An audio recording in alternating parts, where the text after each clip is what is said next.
નમસ્કાર, હું છું કિરણ કાપુરે. તમે જોઈ રહ્યા છો નવજીવન ન્યૂઝ.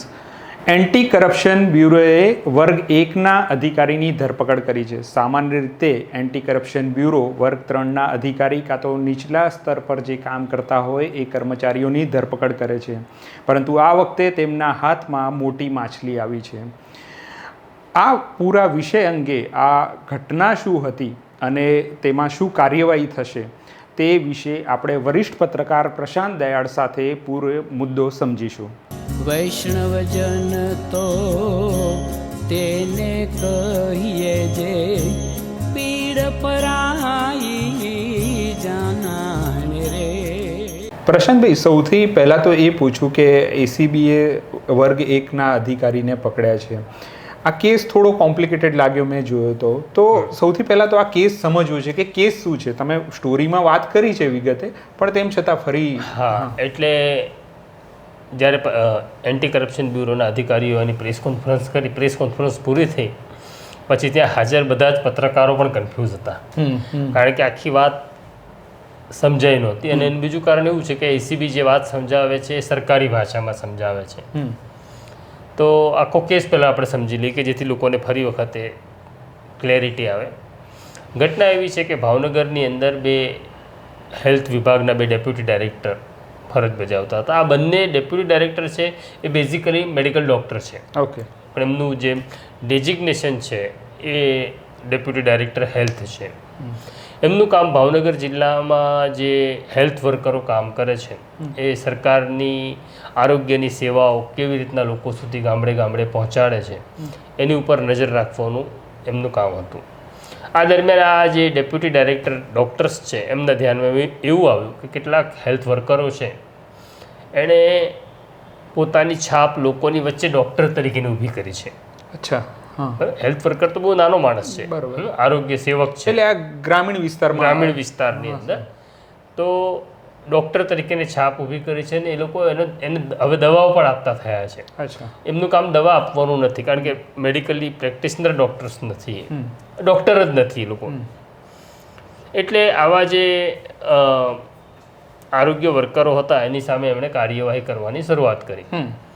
હવે આપણી ત્યાં મજાની વાત એવી છે કે કેટલાક સ્થળે યુનિયનો બહુ મજબૂત છે, તો આ હેલ્થ વર્કરોનું જે યુનિયન છે બહુ મજબૂત છે.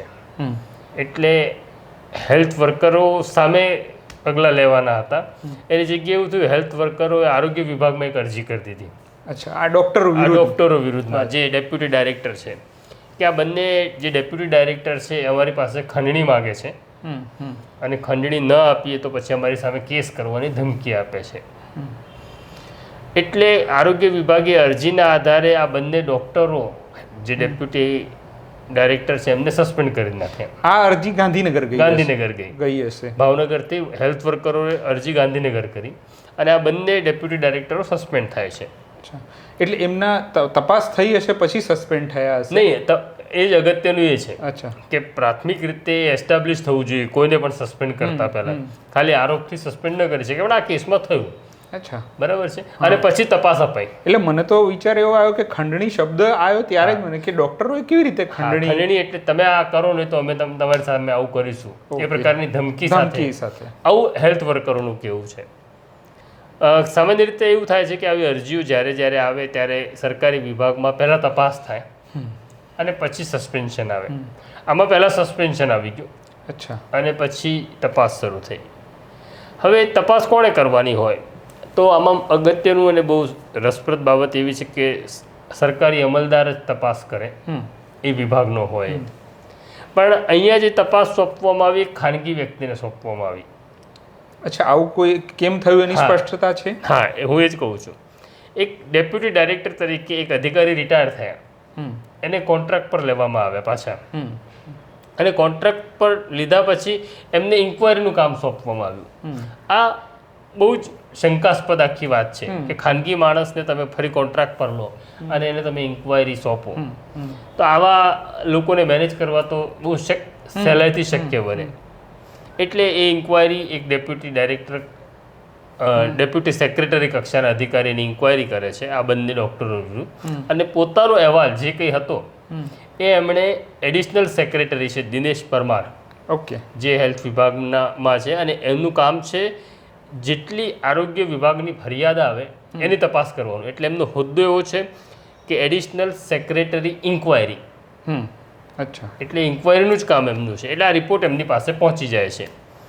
એ રિપોર્ટ પહોંચી ગયા પછી જે ઇન્ક્વાયરી રિપોર્ટ આવ્યો છે એમાં આ લોકોને સજા કરવી છે, આ લોકોને જવા દેવા છે, આ લોકોને ઠપકો આપવો છે, આ લોકોનું ઇન્ક્રીમેન્ટ રોકવું છે, એ બધું જ આ એડિશનલ સેક્રેટરી દિનેશ પરમારે નક્કી કરવાનું. હવે એમાં પણ પાછો એક ટ્વિસ્ટ એવો છે કે આ જે દિનેશ પરમાર છે એ 1 વર્ષ પહેલાં રિટાયર થઈ ગયા છે. એ પણ રિટાયર છે. અચ્છા. અને પાછા 11 મહિનાનો કોન્ટ્રાક્ટ ઉપર સરકારે એમને લીધા છે. હવે આ રિપોર્ટ એમની પાસે પહોંચે છે પછી એમની અપેક્ષા એવી હશે કે જેમની સામે એમણે ઇન્ક્વાયરી કરી એવા લોકો એમને મળવા આવે, પણ એવું કંઈ થતું નથી. આ દરમિયાન એમને એક વ્યક્તિ મળવા આવે છે, એનું નામ છે doctor Girish Parmar. Girish Parmar Ahmedabad dental college જે છે અસારવામાં એના ડીન હતા, અને એ પણ રિટાયર થઈ ચૂક્યા છે. બરાબર. એ પણ રિટાયર્ડ છે. બધા રિટાયર્ડ જ છે. અચ્છા.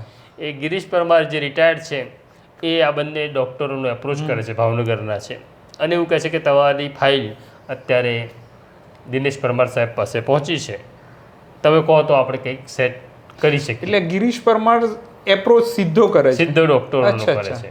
ઓકે. બરાબર છે. અને પછી પેલા લોકોની તો ઇન્ક્વાયરી હતી, નોકરી જવાની બીક હતી. આ દરમિયાન આ ગિરીશ પરમાર એમને લઈ જાય છે ત્યાં, અને બંને ડોક્ટરો ભાવનગરના ડોક્ટરોને લઈ જાય છે એડિશનલ સેક્રેટરી દિનેશ પરમાર. એટલે મિટિંગ જે થાય છે એ દિનેશ પરમાર, ગિરીશ પરમાર ને આ બે ડોક્ટરો. એમાં પહેલા તો આ જે એડિશનલ સેક્રેટરી છે દિનેશ પરમાર આ બંને ડોક્ટરોને ધમકી પણ આપે છે કે મુખ્યમંત્રી હમણાં બહુ કડક થયા છે અને ઓપરેશન ગંગાજળ ચલાવે છે, જે લોકો કરપ્ટ છે એની સામે સીએમએ કાર્યવાહી કરવાનું કીધું છે, અને ઓપરેશન ગંગાજળ હેઠળ તમારી નોકરી જતી રહેશે એવી ધમકી પણ આપે છે. આ લોકો પછી જે રિક્વેસ્ટ કરે છે, વાત કરે છે, નક્કી થાય છે કે 50 લાખ આપો તો હું વાત પતાવું, એવું એડિશનલ સેક્રેટરી કહે છે. હવે તને પ્રશ્ન એવો થશે કે આવું એડિશનલ સેક્રેટરી કીધું એવું કેવી રીતના ખબર પડી? તો પહેલી મુલાકાત પછી બીજી વખત પણ મુલાકાત થાય છે. હા, મને લાગે 3 વખત મુલાકાત થાય છે. ત્યારે આ ડોક્ટરો રેકોર્ડિંગના બધા સાધનો લઈને જાય છે. અચ્છા. આખી મિટિંગનો ઓડિયો રેકોર્ડ થાય છે. ઓકે. જેમાં દિનેશ પરમાર પૈસાની માગણી કરે છે. આ લોકો એવું કહે છે સાહેબ 50 લાખ વધારે છે, ઓછા કરો. એટલે આખરે ભાવતાલ નક્કી કરતા 30 લાખ રૂપિયા નક્કી થાય છે. એટલે બહુ કોમન પ્રેક્ટિસ હોય એવું લાગે છે. આજે આપણે અમદાવાદના જમાલપુર માર્કેટમાં શાક લેવા જતા હોય અને આપણે કહીએ ને શાક જરા વ્યાજબી કરો, એવું વ્યાજબી થાય છે 30 લાખ. એટલે આ બંને ડોક્ટરોએ 15 લાખ રૂપિયા ચૂકવવાના હતા, પણ 15 લાખ એ મોટી રકમ છે, એટલે આ લોકો થોડો 1-8 મહિનાનો સમય માગે છે. આ દરમિયાન આ જે પૂર્વ ડીન છે ગિરીશ પરમાર એ આ લોકોને સતત ફોન કરે છે કે સાહેબ પૂછી રહ્યા છે પેમેન્ટ ક્યારે આપશો, પેમેન્ટ ક્યારે આપશો. અને આ બધું જ પેલા બે ડોક્ટરો રેકોર્ડ કરે છે, પુરાવો એકત્રિત કરે છે. છેલ્લે ગિરીશ પરમાર એવું કહે છે કે હવે છે ને 9 તારીખ છેલ્લી છે. અચ્છા, 9 તારીખ આવે છે. 9 એપ્રિલના સુધી તમે જો પેમેન્ટ ના આપ્યું તો હવે સાહેબ તમારી વિરુદ્ધ રિપોર્ટ કરશે અને ઓપરેશન ગંગાજળ હેઠળ તમારી નોકરી જશે. એટલે પછી આ લોકો સીધા એન્ટી કરપ્શન બ્યુરોની ઓફિસમાં પહોંચે છે, એસીબીને વાત કરે છે. એસીબી છટકું ગોઠવે છે, અને આ જે ગિરીશ પરમાર છે અમદાવાદના શાહીબાગ વિસ્તારમાં સરસ ઘરમાં રહે છે, ડીન તરીકે રિટાયર થયેલા છે. અને એક આડ વાત પણ કહી દઉં કે નરેન્દ્ર મોદી જ્યારે મુખ્યમંત્રી હતા ત્યારે નરેન્દ્ર મોદી પોતાની દાંતની ટ્રીટમેન્ટ કરાવવા માટે અમદાવાદ ડેન્ટલ કોલેજમાં આવતા હતા. અને જ્યારે સીએમની કોઈ તકલીફ હોય, બીમારી હોય, ત્યારે એના માટે એક ચોક્કસ પેનલ હોય. એક ડૉક્ટર ટ્રીટમેન્ટ નથી કરતા, તો ડેન્ટલ કોલેજમાં ડેન્ટલ કોલેજની અંદર એક કમિટી હતી, પેનલ હતી, અને એ પેનલમાં આ ગિરીશ પરમાર પણ હતા કે જે નરેન્દ્ર મોદીની ટ્રીટમેન્ટ કરતા હતા. અને બહુ વર્ષો પહેલાં એમણે નરેન્દ્ર મોદીની અક્કલદાઢ પણ કાઢી હતી. તો આ એ જ ગિરીશ પરમાર છે. તો એ ગિરીશ પરમાર 15 લાખ રૂપિયા લે છે. ત્યારે એન્ટી કરપ્શન બ્યુરોની પ્રોસિજર પ્રમાણે ત્યાં પંચો પણ હાજર હોય છે. પંચો ઇશારો કરે છે એટલે SN બારોટ નામના ટ્રેપિંગ ઓફિસર છે, પોલીસ ઇન્સ્પેક્ટર છે, એ ત્યાં દાખલ થાય છે અને 15 લાખ રૂપિયા લેતા પકડે છે. હવે જે દિનેશ પરમાર છે એમનું નામ ઓલરેડી ખુલી ગયું છે, એના પુરાવા પણ છે, કારણ કે રેકોર્ડિંગ્સ છે. રેકોર્ડિંગ આ લોકો 2 વખત ત્યાં 3 વખત મિટિંગ કરી ચૂક્યા છે. અત્યારે દિનેશ પરમાર ભાગી ગયા છે, ઘરે નથી, ભાગી ગયા છે એવું નહીં કહીએ, કારણ કે આ તો શબ્દોની રમત છે પાછી, કે અમે ક્યાં ભાગ્યા હતા, અમે તો ગોવા હતા, અમે તો જયપુર હતા, એવું કંઈક આવશે. તો આ સ્થિતિ છે. હા, એટલે આમાં જે તમે આખી ઘટના વર્ણવી એમાં તો એવું લાગે છે કે આ તો બહુ કોમન પ્રેક્ટિસ છે. હા, તો એસીબી જે એટલે મને તો એવું લાગે છે કે મને મારે આ સ્ટોરીના મારફતે બીજા લોકોને પણ કહેવું છે, જો તમે આરોગ્ય વિભાગમાં નોકરી કરતા હો અને તમારી પણ કોઈ ઇન્ક્વાયરી આવી બેઠેલી હોય, અને જો દિનેશ પરમારે કે ગિરીશ પરમારે તમારો સંપર્ક કર્યો હોય, તમારી પાસે પૈસા લીધા હોય, તો તમારી પાસે અત્યારે તક છે, તમે એસીબીમાં જઈને આ ફરિયાદ આપી શકો એમ છો. તમને એવું છે કે ભાઈ અમારે ક્યાંય જવું નથી, અમે ફોન ઉપર ફરિયાદ આપવા માગીએ છીએ, તો એન્ટી કરપ્શન બ્યુરોનો 1064, ફરી બોલું છું, 1064 નંબર છે, જેની ઉપર તમે ટોલ ફ્રી નંબર છે, તમે ફોનથી પણ આ ફરિયાદ એસીબીને આપી શકો છો, જો તમે આ દિનેશ પરમાર કે ગિરીશ પરમારના રેકેટનો ભોગ બન્યા હોવ તો. એટલે તમે આ જે ઉપરના લેવલ પર આટલી કોમન પ્રેક્ટિસ ચાલતી હોય તો કેમ આ એસીબી જે છે એમાં નીચેના જે સ્તરના અધિકારીઓ છે, કાં તો કોન્સ્ટેબલ હોય, ટીઆરબી જવાનો એ પકડાય છે ને ઉપરના આ લેવલના માણસો નથી પકડાતા? આ બહુ ઓછી ઘટનાઓ આવે છે કે વર્ગ 1ના અધિકારીઓ પકડાય. અને ખાલી વસ્તુ એટલી છે કે ભાઈ આનું રેકોર્ડિંગ થયું તો આ લોકો આટલા બિંદાસ હશે એ બી પૂછવું. હા, હવે છે ને કિરણ, આખો આ કરપ્શન વાળો મામલો કે એન્ટી કરપ્શન વાળો મામલો છે ને, એને અલગ અલગ ઝોનમાં તમારે વહેંચવું પડે.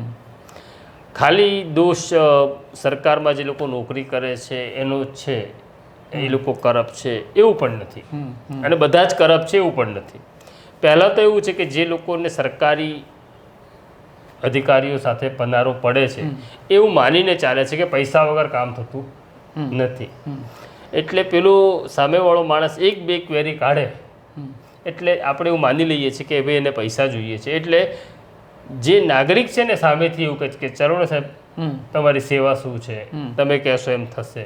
એટલે પૈસાની ઓફર મોટા ભાગે નાગરિકો તરફથી થતી હોય છે. બીજું એવું છે કે જે પોલીસ છે, એક પોલીસ વિભાગ જ એવો છે હવે કે એની અંદર છે ને આપનારો કાયમ નારાજ હોય છે. પોલીસને કોઈ રાજી થઈને 500 રૂપિયા નથી આપતું, દુઃખી જ હોય છે. એટલે એવું લાગે છે કે પોલીસનું કરપ્શન બહુ છે. ખરેખર જે સરકારના વિભાગો છે એનું કરપ્શનનો રેશિયો તમે જુઓ તો મને એવું લાગે છે કે પોલીસ 17માં કે 18માં ક્રમે આવે છે. અચ્છા, હા, બરાબર છે. પણ એમાં આપનારો કાયમ દુઃખી છે. બીજું કે પોલીસ રસ્તા ઉપર પૈસા લે છે, એટલે બરાબર કલેક્ટર ઓફિસમાં તલાટી હોય કે મામલતદાર હોય, એ બંધ ચેમ્બરમાં પૈસા લે તો ખબર પડતી નથી. આ રસ્તા ઉપર આ કિસ્સામાં થયું. હવે બીજું એવું છે કે પોલીસમાં કાયમ માટે આપનારો દુઃખી છે. બીજું એવું છે કે બાકીની જે સંસ્થાઓ છે, કલેક્ટર ઓફિસ છે કે બીજા કોઈ પણ વિભાગની તમે વાત કરો ને, તો એની અંદર લેનાર અને આપનાર બંને રાજી હોય છે. આપનારને એવું લાગે છે મારું કામ ઝડપથી પત્યું, એટલા માટે એ ફરિયાદો બહુ ઓછી આવે છે. હવે એસીબી સુધી કોણ પહોંચે છે? એસીબી સુધી કોણ પહોંચે છે? તો એસીબી પાસે ત્યારે જ માણસ પહોંચે છે કે જ્યારે એની ક્ષમતા કરતાં વધુ લાંચની માગણી થાય.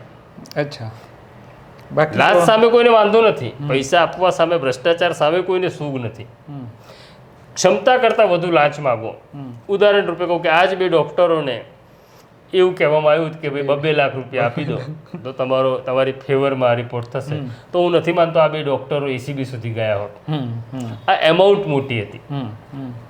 30 લાખ નક્કી થયા હતા, એમાંથી 15 લાખ કામ થાય એ પહેલાં આપવાના, બીજા 15, એટલે 15 લાખ રૂપિયા એકના ભાગે તો આવતા હતા. એ 15 લાખ રૂપિયા રકમ મોટી હતી. એટલે એસીબી પાસે એવા લોકો જ આવે છે કે જેને લાગે છે કે પોતાની ક્ષમતા કરતાં વધુ લાંચ માગવામાં આવે છે, ત્યારે આવે છે. અને ક્યારેક એવું થાય છે કે સામાન્ય માણસનો ઈગો હર્ટ થયો હોય, તમે મને પોલીસ સ્ટેશન બોલાવ્યો, મારો કોઈ વાંક પણ છે, બરાબર, તમે મને પહેલાં ધોલધાપાટ કરી દીધી, મા બેનની ગાળો આપી દીધી, અને પછી પૈસાની વાત નીકળે, તો પૈસા આપવા કરતાં, પૈસા માગે એની કરતાં તમે મારી સાથે મિસબિહેવ કર્યું એનો ગુસ્સો વધારે હોય છે. એવા લોકો પણ એસીબી સુધી પહોંચતા હોય છે. હવે સામાન્ય નાગરિકને જે સવાલ છે સામાન્ય નાગરિકની જે ફરિયાદ છે એ જ એસીબી સુધી પહોંચે છે. હવે માની લો કે મારે રેવન્યુની અંદર કોઈ કામ છે અને મારો એક પ્લોટ છે જે અત્યારે ખેતી લાયક છે, પણ એને બિન ખેતી લાયક કરવો હોય તો એની કિંમત જો 5 કે 10 ગણી વધી જતી હોય બિન ખેતી લાયક કરવાથી, તો એ ઓર્ડર લેવા માટે મારે 5-25 લાખ રૂપિયા આપવા પડે તો મને કાઠું નથી પડતું અને એની હું ફરિયાદ પણ કરતો નથી. અને બીજું કે આ બંધ ચેમ્બરમાં પૈસા લેવામાં આવે છે જેની ચર્ચા પણ થતી નથી. તો મોટા અધિકારીઓ, હું એવું માનું છું કે આ સામાન્ય કર્મચારીઓ પકડાય છે એના કરતાં તો હજારો ગણો ભ્રષ્ટાચાર એસી ચેમ્બરોમાં થાય છે. તમે કોઈ દિવસ સાંભળ્યું કોઈ આઈએસ ની લાજ? કેમ તો પહેલાં તો મોટો માણસ છે ને જાતે નથી લેતો, એમાં એ બચી જાય છે, એમાં એ બચી જાય જે આ કિસ્સામાં થયું કે દિનેશ પરમારે પોતે નથી લીધું. પણ એટલું સારું છે કે ડિમાન્ડનો કેસ તો છે, રેકોર્ડિંગ છે, બરાબર. પણ મોટા ભાગના કિસ્સામાં કેવું થાય, પોલીસની અંદર વાત કરીએ તો બંધ ચેમ્બરમાં બેસનારો આઈપીએસ અધિકારી એનો તો કોઈ વહીવટદાર છે, કોઈ હેડ કોન્સ્ટેબલ એનો વહીવટ કરે છે, કોઈ પીઆઈ કે પીએસઆઈ વહીવટ કરે છે, કોઈ ખાનગી માણસ વહીવટ કરે, તો એ પૈસા તો ડાયરેક્ટ લેતો નથી. અને એસીબી પોલીસ જે છે સિનિયર અધિકારીઓ, એમાં બેઝિકલી એવું છે કે એ લોકો એસીબીની કાર્યવાહીથી સારી રીતના વાકેફ છે. એટલે જે ભૂલ દિનેશ પરમારે કરી કે સામે બેસીને પૈસાની ચર્ચા કરે એવું આઈપીએસ અધિકારીઓ નથી કરતા. એની જગ્યાએ એવું કહે છે કે ભાઈ હું એવું કહું કે આસિફને મળી લો બહાર જઈને. હવે આસિફ અને પેલો ડીલ કરે છે માણસ, એટલે કોઈ દિવસ એવું એસ્ટાબ્લિશ નહીં થાય કે ભાઈ પોલીસ કમિશનર તરીકે કે ડીસીપી તરીકે પ્રશાંતભાઈ હતા એણે પૈસા માગ્યા. એ પૈસાની વાત જ નથી કરતા કોઈની સાથે, કારણ કે એ એસીબીની કાર્ય પદ્ધતિથી વાકેફ છે. એટલે એક જે આ જ કિસ્સામાં આપણે ઉદાહરણ લઈએ તો આ લોકો પણ ડૉક્ટર છે જે ફરિયાદી છે, તો એ સરકારી અધિકારી છે, તો એ લોકોને નોકરીનું જોખમ હોય છે, એના માટે પણ આ લોકો ફરિયાદ કરવા સુધી નહીં જતા હોય એવું પણ બને ને, કારણ કે આ તો હવે છટકું ગોઠવાયું અને સક્સેસ ગયું. સામાન્ય રીતે સરકારી કર્મચારી પોતાના સિનિયર સામે એટલે પણ ફરિયાદ નથી કરતો કે એને ખબર છે કે ભાઈ ખાતામાં રહેવાનું છે. ઉદાહરણ રૂપે જ કહું, એટલે કરપ્શન વાળો પાર્ટ આપણે કાઢી નાખીએ. આપણે વલસાડ જિલ્લામાં એક પેલા મહિલા એએસઆઈની આપણે સ્ટોરી કરી હતી. હા, એએસઆઈ પુરોહિત હતા મહિલા, જે મારો ખ્યાલથી જયશ્રી પુરોહિત. એની આપણે સ્ટોરી કરી કે એને એક ગુંડા જેવો માણસ પોલીસ સ્ટેશનમાં આવી ધમકાવે છે અને ત્યાં બીજા બધા અધિકારીઓ હાજર હોય છે ને કશું કંઈ બોલતા નથી. આપણી સ્ટોરી પછી ઇન્ક્વાયરી પણ બેસી.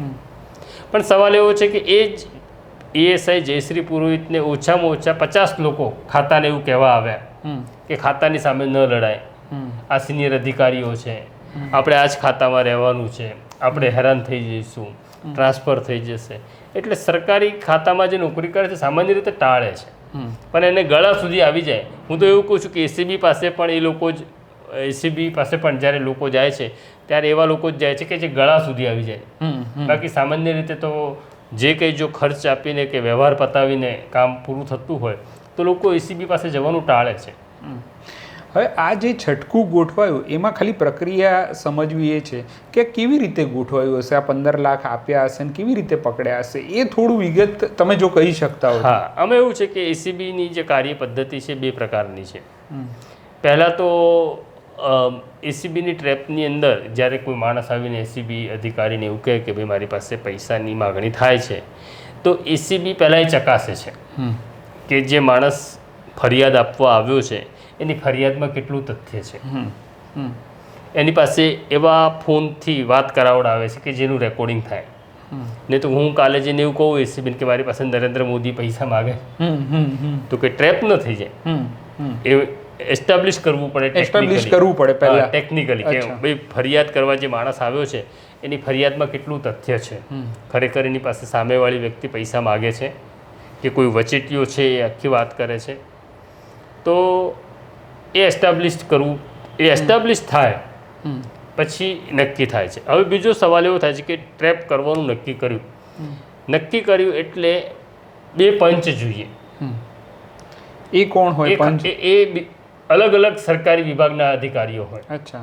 એને બોલાવવામાં આવે. માની લો કે BSNL-માંથી કોઈને બોલાવ્યો, ઇન્કમટેક્સમાંથી કોઈ અધિકારીને બોલાવ્યો અને એને કહેવામાં આવે કે આ જે ફરિયાદી છે આ એવી ફરિયાદ કરે છે કે ભાઈ એક્સ માણસ, જે સરકારી અધિકારી છે એની પાસે લાંચની માગણી કરે છે, તો એ ફરિયાદ આપવા માગે છે તો એની જે ફરિયાદ લખાય એમાં પણ એ પંચની હાજરીમાં એ ફરિયાદ લખાય. અચ્છા. પછી એણે એવું કીધું કે ભાઈ આ 15 લાખની ડિમાન્ડ કરી છે. આ બહુ ટેકનિકલી અને બહુ લાંબુ પ્રોસિજર છે, પંચોની હાજરીમાં કરવું પડે. હવે આ 15 લાખ રૂપિયા છે તો 15 લાખ રૂપિયામાં જેટલી નોટો છે ને એ એક એકનો નંબર લખવો પડે. બરોબર. એટલે આ છટકું ગોઠવતા પહેલા બહુ બધું પ્લાનિંગ કરવું પડે. એની ઉપર એક ખાસ પ્રકારનો પાવડર પણ નાખવામાં આવે છે જે તમને નરી આંખે તમને ન દેખાય. બરાબર છે. આ બધું જ નક્કી થયા પછી ટ્રેપ ગોઠવવામાં આવે અને જે માણસ પૈસા આપવા જઈ રહ્યો છે એની સાથે એક પંચ હાજર રહે છે. કારણ કે એને એવું ત્યાં કોર્ટની અંદર એવું કહેવાનું હોય છે કે હા મારી હાજરીમાં પૈસા આપ્યા એક એવું એસ્ટાબ્લિશ પણ કરવાનું હોય છે. તો એ જે ચલણી નોટો હોય છે એની ઉપર એક ખાસ પ્રકારનો કેમિકલનો પાવડર છાંટવામાં આવે છે અને એક પંચ સાથે જ્યારે પૈસા આપવા જાય ત્યારે ત્યાં હાજર હોય છે અને એણે પોતાની જુબાનીમાં પછી લખાવવાનું હોય છે કે ત્યારે પૈસા માગનારનું બિહેવિયર કેવું હતું. અચ્છા. શું ડાયલોગ થયા, ફરિયાદી અને પૈસાની માગણી કરનાર વચ્ચે શું ડાયલોગ થયા, એનું બિહેવિયર કેવું હતું. અને પછી જ્યારે એ ઇશારો કરે પંચ કે પેમેન્ટ થઈ ચૂક્યું છે ત્યારે જ એસીબી અંદર દાખલ થાય છે જે તે સ્થળે. ત્યાં સુધી એસીબી દૂર ઊભી હોય છે, ખાનગી કપડામાં હોય છે અને તરત જ એનું એક ટેકનિકલ એનાલિસિસ પણ થાય. એટલે એ પૈસાને જો હું અડ્યો હોઉં એટલે મને નથી ખબર કે ત્યાં શું છે, એક પાવડર જે છે કેમિકલ છે મારા હાથ ઉપર એ લાગી જાય, મારો હાથ તરત એક પાણીના ગ્લાસમાં નાખી દેવામાં આવે અને પાણી ગુલાબી થઈ જાય છે. અચ્છા. એટલે ત્યાં એસ્ટાબ્લિશ થાય. પંચ પણ કે આ માણસે નું આ ટેકનિકલ એક ટેસ્ટ થયો જેમાં આ પ્રકારનું થયું છે. હવે એવું પણ થાય, આ એક ટેલિફોનિક વાત થઈ. પછી એવું પણ થાય કે એ ખરેખર ડિમાન્ડ કેટલી છે, સાચું કેટલું છે, ખોટું કેટલું છે જાણવા એસીબી પોતે પણ કેમેરા લગાડીને ફરિયાદીને મોકલે છે. પણ આ તમે જે કહો છો એ ઘટનામાં તો એવું છે કે રોકડ વ્યવહાર થાય તો જ આ આમ એસીબી એમાં પડે એવું હોય ને. બે વસ્તુ છે કે એક પોલીસ ઇન્સ્પેક્ટરે એવું કીધું કે ભાઈ તારો કેસ પતાવવા માટે 5 લાખ રૂપિયા તો આપવા જ પડશે. બરાબર છે. એટલે સૌથી પહેલાં એસીબીના કેસની અંદર અનિવાર્યતા એવી છે કે ડિમાન્ડ થવી જોઈએ. જો ડિમાન્ડ નથી થતી બરાબર તો એસીબીનો કેસ બનતો નથી. એટલે એસ્ટાબ્લિશ થયું ટેલિફોન દ્વારા કે રેકોર્ડિંગ દ્વારા કે ડિમાન્ડ થઈ છે. ઓકે. પછી તમે જ્યારે લાંચ આપવા જાઓ ત્યારે એવું બને કે પેલા પીઆઈને શંકા આવી જાય. અચ્છા. હા. કે હમણાં પણ વહીવટદારનો એક કેસ બન્યો હતો હમણાં કે જેમાં શંકા આવી જાય. શંકા આવી જાય અને પેલો પૈસા ન લે તો પણ ડિમાન્ડ તો છે જ, એના પુરાવા તો છે જ. ઓકે. એટલે પૈસા ન સ્વીકારે એટલે કેસ ન બન્યું ને, ડિમાન્ડનો કેસ તો થઈ જ જાય.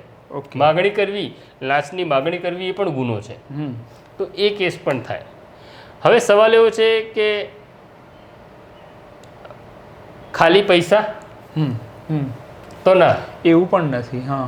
વસ્તુ પણ તમે વસ્તુ માગો કે ભાઈ ફોન લાવી આપો, સ્કૂટર લાવી આપો તો પણ એ લાંચ જ છે. લાંચનો અર્થ છે એ વસ્તુ સ્વરૂપે પણ હોય એટલે કેશ અથવા કાઇન્ડ બે પ્રકારમાં હોઈ શકે છે. તો આ એસીબીની એક મોટી પ્રેક્ટિસ છે. આવી રીતના આની પ્રોસિજર છે કે આવી રીતના એસીબીની ટ્રેપ થાય. અને બીજો એક છે કે કોઈ ફરિયાદ નથી કરતું તો એસીબી શું કરે, તો એના માટેનો એક શબ્દ પ્રયોગ છે ડિકોય. કે અહીંયા ઇન્કમટેક્સ 4 રસ્તા છે અમદાવાદના, ત્યાં આગળ જે ટ્રાફિક પોલીસવાળા છે બહુ પૈસા લે છે. કોઈ ફરિયાદ નથી, કોઈ ફરિયાદી નથી. ઓકે. હા, પણ ફરિયાદ નથી છતાં એસીબીને કામ કરવું છે તો ડિકોય કહેવાય છે એને. તો શું કરે પોલીસ કે ઇન્કમટેક્સથી 200-500 મીટર દૂર કોઈ રિક્ષામાં બેસી જાય, રિક્ષા ડ્રાઈવરને સમજાવે કે અમે એન્ટી કરપ્શનના અધિકારીઓ છે. હવે આપણે 4 લોકો બેસી જઈએ, રિક્ષામાં 3 લોકો જ બેસાડે, આપણે 4 લોકો બેસી જઈએ અને પછી 4 રસ્તા ઉપર જ્યારે રિક્ષા પહોંચે ત્યારે પેલો જે જમાદાર છે એ પૈસા માગતો હોય, ટેવ હોય તો રિક્ષા રોકવાનો જ છે 4 પેસેન્જર જોઈને. બરાબર. અને પછી એવું કહેશે કે ચલ 200 રૂપિયા આપ. તો એ 200 રૂપિયા લે એને ડિકોય કહેવાય કે કોઈ ફરિયાદી નથી. પણ એસીબીએ સુવો મોટો કાર્યવાહી કરી અને પકડ્યો લાંચ લેતા, તો ડિકોયની પણ એક વ્યવસ્થા છે. પણ આ એસીબીનું તો કામ તો એ રીતે જોઈએ, જે આપણા સમાજમાં ભ્રષ્ટાચારની આપણને આટલી બધી સમાચાર મળે છે તો બહુ જ વિશાળ કામ છે. નહીં, એસીબીનું કામ એક તો પહેલી વસ્તુ એ સમજી લેવાની જરૂર છે કે એસીબીનું કામ બહુ વિશાળ છે, પણ એ પણ સમજી લેવાની જરૂર છે કે આપણને કે ભ્રષ્ટાચારની સૂગ નથી. આપણું કામ જો પતતું હોય, હું આરટીઓમાં જઉં લાઇસન્સ લેવા અને મને જો આઠડો માર્યા વગર મને લાઇસન્સ મળી જતું હોય તો મને 500 રૂપિયા આપવામાં કોઈ વાંધો નથી, કે 1000 રૂપિયા કે 2000 રૂપિયા આપવામાં વાંધો નથી, તો હું ભ્રષ્ટાચારની ફરિયાદ પણ કરતો નથી. હું એવું કહું છું કે બોસ આપણું સેટિંગ કેવું ખતરનાક છે કે આપણે તો ટ્રાયલ આપ્યા વગર આનો ગર્વ લેવામાં આવે છે. તો આપણા ભ્રષ્ટાચારના સ્ટાન્ડર્ડો પણ ડબલ છે. હવે એ જ લાઇસન્સ એમાં એવું થાય કે તું એ 2000નું લાઇસન્સ લઈ શક્યો, તારી પાસે 2000 રૂપિયા હતા, પણ મારી પાસે 2000 રૂપિયા નથી, તો હું ફરિયાદ કરીશ કે કરપ્શન કેટલું વધી ગયું. જો 2000 રૂપિયા મારી પાસે હોત તો હું એ ફરિયાદ નહીં કરતો. તો આપણા સ્ટાન્ડર્ડો પણ ડબલ છે. એટલે ભ્રષ્ટાચારની શું હોત તો પછી મને એવું લાગે છે કે મોટા ભાગના નેતાઓ હારી ગયા હોત ચૂંટણી. આપણે આમને મત આપીને મોકલીએ છીએ વિધાનસભા અને સંસદમાં. હવે ખાલી એસીબી કોઈને આવી રંગે હાથ પકડે છે, પછી એ કેસ કોર્ટમાં જાય છે, કાયદા એટલે કાર્યવાહી શું થઈ શકે આમના પર? અને જે દિનેશ પરમાર જે અત્યારે તમે કહો છો એમ ભાગી ગયા છે એમના પર, અને ત્રીજો આમાં જે પક્ષ છે એક જે ડૉક્ટર છે એ આમાં શું ક્યાં છે? કારણ કે એમના પર બી એક આરોપ છે ખંડણીવાળો. હા, હવે અગત્યનું એવું છે કે સૌથી પહેલાં તો એવું છે કે જે ડૉક્ટર ગિરીશ પરમાર છે, જે પૂર્વ ડીન છે, એની ભૂમિકા વચેટિયાની છે, એ સરકારી કર્મચારી નથી. હવે આ તો બધા નિવૃત્ત છે, અમને તો કઈ સસ્પેન્ડ એટલે એવા નહીં. એટલે ગિરીશ પરમારને તો નોકરીમાંથી કાઢી મૂકવાનો સવાલ નથી, એ તો નિવૃત્ત જ છે, પણ વચેટિયા તરીકે એની ભૂમિકા છે, એટલે એસીબીનો કેસ બને છે. જે દિનેશ પરમાર છે, એડિશનલ સેક્રેટરી છે, એને તો તાત્કાલિક ગઈકાલે છૂટા કરવાનું સરકારે ઓર્ડર કરી દીધેલો કોન્ટ્રાક્ટ પરથી, એટલે છૂટા થઈ ગયા હશે. ગિરીશ પરમાર અને દિનેશ પરમાર સામે એસીબીના એક્ટ પ્રમાણે 1988નો કાયદો છે આ એસીબી એક્ટ, એ પ્રમાણે એમની સામે કાર્યવાહી થશે, એરેસ્ટ થશે, જેલમાં જશે, જામીન ઉપર છૂટશે અને ટ્રાયલ ચાલશે. પણ સૌથી કમનસીબી એવી છે કે એસીબીના કેસની અંદર કન્વિક્શન રેટ બહુ ઓછો છે. એટલે લાંચ લેનારને જો સજા પડે 5-10 વર્ષની, અચ્છા, તો આ સંખ્યા ઘટાડી શકાય. પણ એસીબી ખબર નહીં કેમ એનું કન્વિક્શન રેટ બહુ નબળો છે અને એ લોકો છૂટી જાય છે. બીજી એટલે આ જે જેમ કે ગિરીશ પરમાર આ તો રંગે હાથ પકડાયા, છતાં પણ આમાં જ્યારે ટેકનિકલ મુદ્દા કોર્ટમાં ઉપસ્થિત થશે, કારણ કે હવે ગિરીશ પરમાર ને દિનેશ પરમારના વકીલો આવા ટેકનિકલ મુદ્દા ઉપસ્થિત કરશે, પંચોને ક્રોસ કરશે, તો એવા કિસ્સાની અંદર પછી પ્રોબ્લેમ એવો થાય છે કે કન્વિક્શન બહુ ઓછા લોકોને થાય છે. બીજું એસીબીની સમસ્યા પણ એવી છે કે એસીબી એટલી અસરકારક રીતે કામ નથી કરી શકતી એવું મને લાગે છે, કારણ કે એસીબીમાં જે અધિકારીઓ છે ને પોલીસમાંથી જાય છે. અચ્છા, એટલે આ પોલીસ અમલદાર જે અત્યારે એસીબીમાં છે એમને એવું ખબર છે કે વર્ષ 2 વર્ષ 5 વર્ષ પછી પાછા આપણે પોલીસમાં આવવાના છીએ. અચ્છા, ઓકે. એસીબીનું એક અલગ સ્ટ્રક્ચર હોય કે જેમાં માણસ ભરતી થાય અને નિવૃત્ત થાય ત્યાં સુધી જો એસીબીમાં રહેવાનો હોય તો એ લડી શકે, વધુ અસરકારક રીતે કામ કરી શકે. પણ ખબર છે કે હવે આપણે જ્યારે માની લો કે પાછા પોલીસમાં જઈશું અને ત્યાં કોઈક નવો એસીબી અધિકારી આવીને બેઠો હશે તો એ આપણો દાવ કરી નાખશે. એટલે એટલું આક્રમકતા જે એસીબીની હોવી જોઈએ એવી નથી દેખાતી મને. કરે છે, કેસ ચાલે છે, પણ પેલી આખી તાકાત લગાડીને કામ થાય ને એવું નથી દેખાતું મને. હવે ખાલી છેલ્લો સવાલ એ છે કે આવી રીતે ઉપરના લેવલ પર તમે કીધું એમ કે ત્યાં તો લાખોનો વ્યવહાર થાય છે, પેલા નીચેના તો બહુ સામાન્ય એમાં લાંચ રૂશ્વત હોય છે, તો ઉપરના એના પર વધારે ધ્યાન રાખીને એસીબી વધારે ત્યાં એવું ભ્રષ્ટાચાર રોકવાનો એ તાકાત ઝોકે તો એવું નહીં લાગતું તમને કે એ જ વસ્તુ છે એ છેક નીચે સુધી જાય? હવે એક મજાની આ કેવી રીતના સરકારી અમલદારો અને કાયદાઓ સાથે રમત કરે છે એ પણ એક સમજવા જેવું છે. કે કોન્સ્ટેબલ પકડાયો કે પીએસઆઈ લાંચ લેતા પકડાયો તો એની એરેસ્ટ કર્યો, એને જેલમાં મોકલ્યો અને પછી એની ચાર્જશીટ થાય.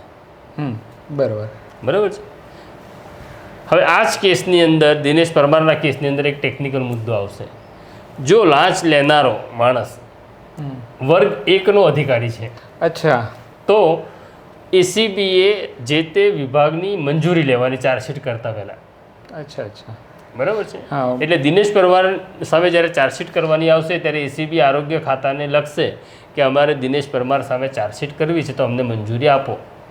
અચ્છા, એટલે આમાં તો એવું થયું કે ઉપરના તમે અધિકારી છો તો તમે વધારે પ્રામાણિક છો એવું એસ્ટાબ્લિશ ના, એવું એસ્ટાબ્લિશ ને એમને એક વધારાનું સુરક્ષા કવચ પૂરું સુરક્ષા પાડે. કવચ. હવે આવા બહુ બધા કેસ છે કે જે વર્ગ 1ના અધિકારી જ્યારે લાંચ લેતા પકડાઈને એમની ચાર્જશીટ કરવાની આવે ત્યારે એનો વિભાગ સાથે મેનેજ કરી લે છે, કારણ કે વગદાર છે, વર્ગ 1નો અધિકારી છે, એટલે ફાઇલ ઉપર એસીબીની ફાઇલ ઉપર માત્ર એટલું જ લખવામાં આવે, મંજૂરી આપવામાં આવતી નથી.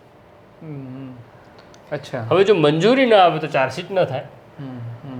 તો જેટલા એટલે અને આઈએએસ અને આઈપીએસ જે લોકો છે તો સુપર ક્લાસ 1 છે. જો વર્ગ 1ને આટલું બધું પ્રોટેક્શન મળતું હોય કાયદાની જોગવાઈનું, તો સુપર ક્લાસ 1ને તો કેટલું બધું મળે.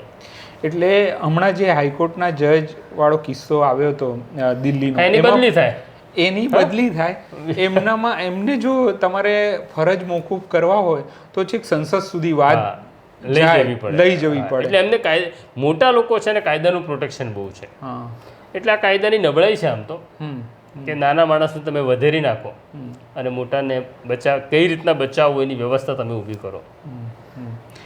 તો પ્રશાંતભાઈ સાથે આપણે એસીબીનો આખો જે કેસ છે એ ખુલ્લા દિલથી ચર્ચા કરી, એમાં તમે અલગ અલગ પાસા સમજ્યા હશો અને મને લાગે છે કે આ ભ્રષ્ટાચારના જે આપણા પૈમાના છે, માપદંડ છે, એ સોસાયટીમાં જ્યાં સુધી બદલાશે નહીં ત્યાં સુધી આ વર્ગ 1ના અધિકારીઓ આવી રીતે છટકતા રહેશે અને ખાલી માત્ર જે નાના સ્તરના ત્રીજા વર્ગના સ્તરના જે લોકો પર કાર્યવાહી એસીબી કરે છે એ રીતે થતું રહેશે. એ માટે એસીબી પણ સુધરવું પડશે અને જે કંઈ એની કાર્યવાહી છે એ વિગતવાર કરવી પડશે. નમસ્કાર, હું છું કિરણ કાપુરે.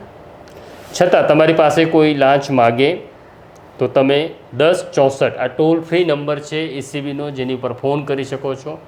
તમારા શહેરમાં કે તમારા જિલ્લામાં એસીબીની ઓફિસ હશે, ત્યાં રૂબરૂ જઈને પણ તમે માહિતી આપી શકો છો. ભ્રષ્ટાચાર સામે જો તમને વાંધો છે તો તમારે લડવું પડશે, કારણ કે કોઈ પણ લડાઈ લડવા માટે કિંમત ચૂકવવી હોય છે અને કિંમત ચૂકવવા માટે તમારે એક નંબર ડાયલ કરવાનો હોય છે. તો 1064 ઉપર તમારી પાસે કોઈ લાંચ માગતું હોય તો ચોક્કસ ફરિયાદ કરજો. વૈષ્ણવજન તો તેને કહીએ જે પીડ પરાઈ.